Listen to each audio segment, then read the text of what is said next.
ॐ अखण्डमण्डलाकारं व्याप्तं येन चराचरं तत्पदं दर्शितं येन तस्मै श्रीगुरुवे नमः। ॐ मङ्गलं भगवान् विष्णु मङ्गलं गरुडध्वजा मङ्गलं पुण्डरीकाक्ष मङ्गलाय स्तनो हरि। ज्येष्ठ मास के कृष्ण पक्ष की कथा तो आपको सुना रहे हैं। एक बार धर्मराज बोले, हे भगवान, ज्येष्ठ मास के कृष्ण पक्ष की एकादशी का क्या नाम है तथा उसका क्या महत्तम है, वह आप हमें बताएं। तब श्री कृष्ण जी बोले, हे राजन, ज्येष्ठ मास के कृष्ण पक्ष की एकादशी का नाम अपरा है, क्योंकि यह पुण्य को देने वाली है और पापों का नष्ट करने वाली है। जो मनुष्य इस एकादशी के व्रत को करता है वह समस्त पापों से मुक्त हो तीनों लोकों में प्रसिद्धि प्राप्त करता है। अपरा एकादशी के व्रत के प्रभाव से ब्रह्म हत्या, प्रेत योनि, दूसरे की निंदा आदि के पाप नष्ट हो जाते हैं। इस व्रत से स्त्री से भोग करने वाले के पाप नष्ट हो जाते हैं और झूठी गवाही देने वाला, असत्य भाषण करने वाला, झूठा बोलने वाला, झूठा वेद पढ़ने वाला, झूठा शास्त्र बनाने वाला और झूठी ज्योतिष कहने वाला और झूठा वैद्य सबके पाप अपरा एकादशी का व्रत करने से समाप्त हो जाते हैं। जो क्षत्रिय युद्ध में पीठ दिखा करके युद्ध छोड़ करके भाग जाता है, ऐसा व्यक्ति नरक को जाता है और वह भी अपरा एकादशी का व्रत करने से नरक में नहीं जाता। और जो शिष्य गुरु से शिक्षा ग्रहण करता है और बाद में उसकी निंदा करता है, ऐसा व्यक्ति भी नरक में जाता है।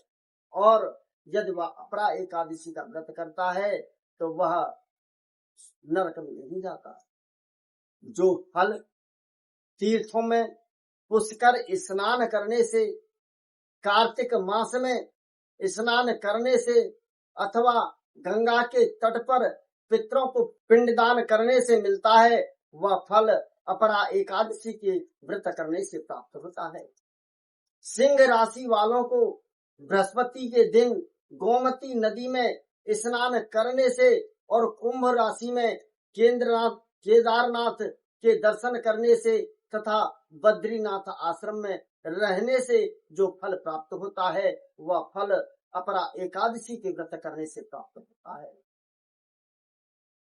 हाथी घोड़ों के दान से तथा यज्ञ में स्वर्ण दान करने से जो फल मिलता है, वह अपरा एकादशी के व्रत करने से प्राप्त होता है।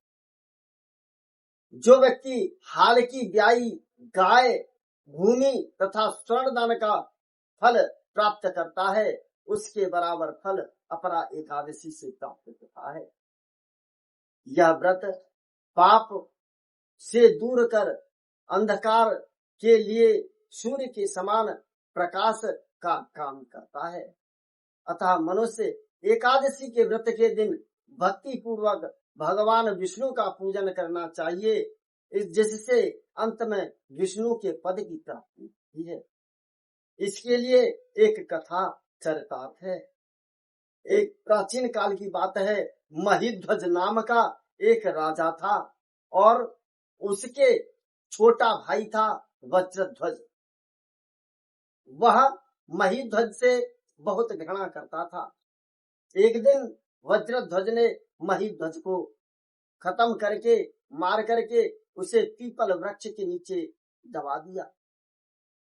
और वह महिध्वज जो राजा था, उसकी आत्मा प्रेत बन गई और वह मनुष्यों को बार बार पर परेशान करता था, किसी को चैन से नहीं रहने देता था। तब लोग परेशान हो गए। वहीं पर धौम्य नाम के ऋषि थे, उन्होंने उस प्रेत की मुक्ति के लिए अपरा एकादशी का व्रत किया और वह उसका फल उस प्रेत के लिए दान कर दिया, जिसके प्रभाव से राजा महीध्वज प्रेत योनि से मुक्त हो गए और विष्णु के धाम को चले गए। ऐसा करने से जो मनुष्य किसी के लिए अपरा एकादशी का व्रत करता है तो वह व्यक्ति प्रेत योनि से मुक्त होकर के मेरे गोविंद के चरणों में स्थान प्राप्त करता है। ऐसा आप सभी इस व्रत को श्रद्धा भाव से करेंगे तो आपके सभी पाप नष्ट हो जाएंगे और आप भगवान विष्णु के धाम को प्राप्त करेंगे।